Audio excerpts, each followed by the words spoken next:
I'm Tim Beaufait, I'm Ruf. and we are doing our presentation on Chapter 8, Intercollegiate Athletics. Okay, for a little chapter summary and background information and history. To get started, intercollegiate athletics is obviously a major segment of the sports industry. And for a little history, the first intercollegiate athletic event was a crew race held in 1852. And this crew race was held between Harvard and Yale, some of the more well-known schools. And following this crew race, the next sport to actually partake in intercollegiate athletics was the baseball standpoint. Now, once this intercollegiate sports actually started to grow, they started to realize that they need a little bit more organization and they needed a little more help. So they started to hire coaches, and then finally they started to form associations, and they finally formed the Intercollegiate Football Association, which was the first association we formed. And this was just made up of students at the time until they realized that they actually needed a little more help. And following these associations, the dangerous play of football actually decided that they really do need a lot of help, so then they formed the Big Ten Conference, which is the first major conference. And finally, the NCAA was officially formed in 1912 and still stands to this day, and everyone knows what the NCAA is. So it's still a very big standpoint in the sports industry. And after this was created, many divisions started to arise, and so did conferences, and that's why there's so many conferences in the world today. As we said at the beginning, we chose to talk about Chapter 8, collegiate sport. And the NCAA is a major college association, but it's broken down into three division levels that schools compete at, and it's depending on their size as to what division that they're placed in. It's Division 1, 2, and 3. Division 1 in football is divided into two subdivisions. Basketball and most other sports don't use this division rule. But in football, the Football Bowl subdivision, or the FBS, is for the larger schools with the more amount of students, and that's known as Division 1.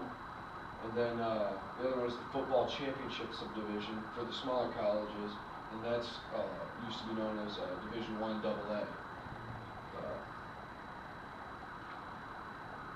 At each level of competition in each sports, they're aligned by conferences. Like schools, usually it's regional as to where they're divided by. An issue the NCAA sometimes has to deal with is conference realignment, and this has been big in the news lately, especially out west, southwest of the Big 12 conference. A lot of teams have been leaving that. Nebraska just joined the Big 10, Colorado joined the Pac-12, and Missouri and Texas A&M joined the SEC, which leads to problems for the Big 12 because now they have to scramble to find other schools as to why, or would allow them to keep their conference. In college football, if a conference possesses at least 12 members, it is then broken down even further into two divisions within the conference, and the championship game between the winners of each division. The conference is held to determine an outright champion of the conference. The second biggest sport other than football in college is probably basketball. In basketball, no matter how many teams there are, there's always a conference tournament between all the teams, so that doesn't apply to basketball or most other sports. Look at some of the key issues or current trending topics in the NCAA world. The gender equity, one of the current issues that prohibits the sex discrimination, and it allows both men and women to have equal opportunity in the collegiate world. And this is pretty much because they want both men and women obviously to have equal rights. So doesn't matter what sport it is in, or even hosting a sport or being a coach or athletic director, they all want women and men to be equal.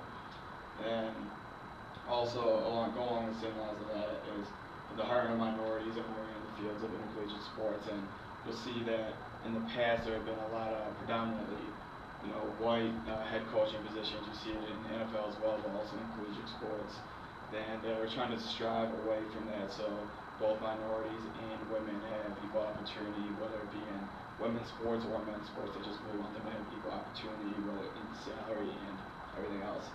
And a few stats out that is Sylvester Croom was the first African American head football coach in the SEC, which is the Southeastern Conference, and that really set the bar for other people to be able to come in and do the same thing as he did and have equal opportunities. And organizations have been formed off this recent trend, such as the Black Coaches Association, which obviously is trying to strive for more African Americans to have the opportunities to be coaches and whatnot. And also some other current issues is the drug testing is a topic in intercollegiate athletics because obviously, whether it be performance enhancing drugs or narcotic drugs, because you always hear about players getting suspended for doing some type of drugs, and that's why they take drug tests, and then they all want all players to be equally prepared, so that's why performance enhancing drugs is not allowed. And then academic reform, it's been implemented to ensure that the athletes are in fact making good grades and allowing them to play, because it is indeed a student athlete. Student comes first, so they all want these players to be receiving a good education. And what this is it ensures that each athlete must possess a minimum 2.0 GPA in order to be eligible for the first year of first year in college to be able to play. And these reforms are always updating because academic progress and academic preparations and the graduation rate of these athletes is always one of the main issues that all coaches in all intercollegiate sports really want to stress. And for my career implications, this will affect my career path in a number of ways because I would really like to do a job within collegiate sports because I'm a big fan of both football and basketball, whether it be March Madness or the BCS series. I'm a big fan. And the increasing visibility of the NCAA will cause the more creation of jobs and opportunities, so I feel like that would benefit my career path. And overall, I think I would like to get a job as either a coach or an athletic director because I feel like those both fit my personality very well. And I'll fit into this process by hopefully entering in an collegiate program at the base level and then being able to make my way up and do, starting or being a lot higher within the program. In mine, I just made it sure and sweet if I could have one job in college sports, it would probably be as a football coach. I always loved football, played in high school, and I'd love to have a career that allows me to continue to be around it. If I can't do this, I would look into working in the sports department at a college or maybe even higher than that. And but like he said, there's stepping stones that you have to do. I would look to start lower, maybe at the high school level and work my way up, possibly to college, which is where I would like to be.